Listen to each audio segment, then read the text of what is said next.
Shalom, salam sejahtera buat kita semuanya dimanapun saudara berada. Saya percaya saudara selalu berada dalam lindungan dan pertolongan Tuhan. Amin. Renungan kita kali ini berbicara tentang ketika engkau dilupakan. Ketika engkau dilupakan. Pembacaan firman Tuhan terambil dari kitab Kejadian pasal 40 ayat 23 demikian. Tetapi Yusuf tidaklah diingat oleh kepala juru minuman itu, melainkan dilupakannya.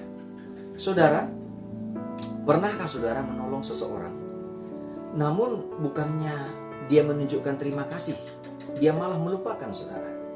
Atau pernahkah saudara berharap kepada seseorang yang saudara yakin dia bisa menolong saudara, tetapi saudara tidak diingat sama sekali? Bagaimana sikap kita ketika kita mengalami hal-hal yang demikian dalam kehidupan kita sehari-hari? Apakah kita marah?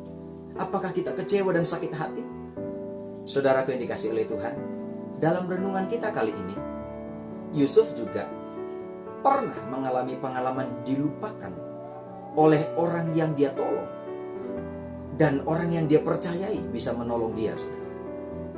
Dalam ayat 14, tetapi ingatlah kepadaku apabila keadaanmu telah baik nanti, tunjukkanlah terima kasihmu kepadaku dengan menceritakan hal ihwalku kepada Firaun, dan tolonglah keluarkan aku dari rumah ini.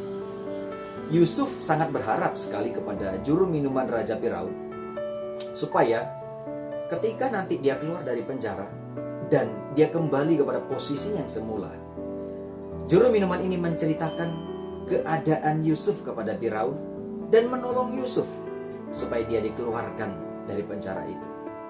Tetapi saudara, ketika juru minuman ini kembali kepada posisinya yang semula, Yusuf dilupakannya, saudara. Saudaraku, hal-hal semacam ini sering kita lihat dan alami dalam kehidupan kita sehari-hari.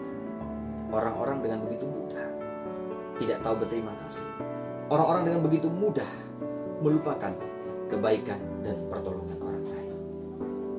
Saudaraku yang terkasih, ada hal-hal yang dapat kita pelajari ketika saya dan saudara menghadapi pengalaman dilupakan oleh orang lain. Yang pertama, saudara, kita bisa belajar. Yang pertama adalah kita bisa saja jatuh di hal yang sama. Artinya, saudara, saat saya dan saudara mengalami pengalaman dilupakan oleh orang lain, oleh orang yang sudah kita tolong, kita harus sadar bahwa kita juga bisa jatuh dalam hal yang sama. Kita juga bisa dengan mudahnya melupakan kebaikan orang lain. Kita juga bisa dengan mudahnya tidak menunjukkan terima kasih kepada orang-orang yang sudah menolong kita. Saudara, jika kita menyadari hal ini, maka ini akan menolong kita untuk tidak dengan mudah memberikan penghakiman atau memberikan label buruk kepada orang lain. Jadi, saya dan saudara harus sadar, kita juga bisa jatuh di hal yang sama. Kita juga bisa begitu dengan mudahnya melupakan dan tidak tahu menunjukkan terima kasih atas kebaikan orang kepada kita. Yang kedua, saudara, kita tidak bisa intervensi orang lain sesuai dengan apa yang kita harapkan. Tetapi kita dapat menjaga hati kita dan memberikan sikap yang benar, saudaraku.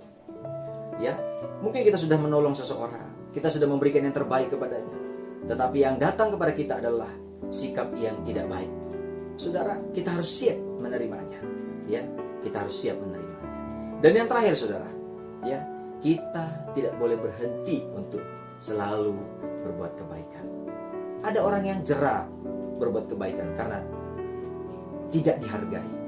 Saya mau katakan kepada kita bahwa kita harus selalu berbuat kebaikan sekalipun kita tidak dihargai, saudara. Firman Tuhan berkata, janganlah jemu-jemu berbuat baik. Berarti kita tidak boleh berhenti berbuat kebaikan hanya karena alasan apapun itu. Saudara, kita harus terus-menerus melakukan kebaikan. Saya percaya Bapa di surga memperhitungkan setiap hal baik yang sudah kita lakukan kepada orang lain. Apalagi hal-hal itu, saudara, berkaitan dengan kemuliaan bagi nama Tuhan. So, saudara yang dikasihi Tuhan, mari kita renungkan 3 hal ini. Saat kita mengalami pengalaman dilupakan, kita renungkan 3 hal ini. Saya percaya kita akan dapat menunjukkan sikap yang benar, sikap yang baik, sikap yang memuliakan Tuhan ketika kita dilupakan oleh orang. Tuhan Yesus memberkati saudara dimanapun saudara berada. Tuhan Yesus memberkati kita semuanya. Haleluya. Shalom.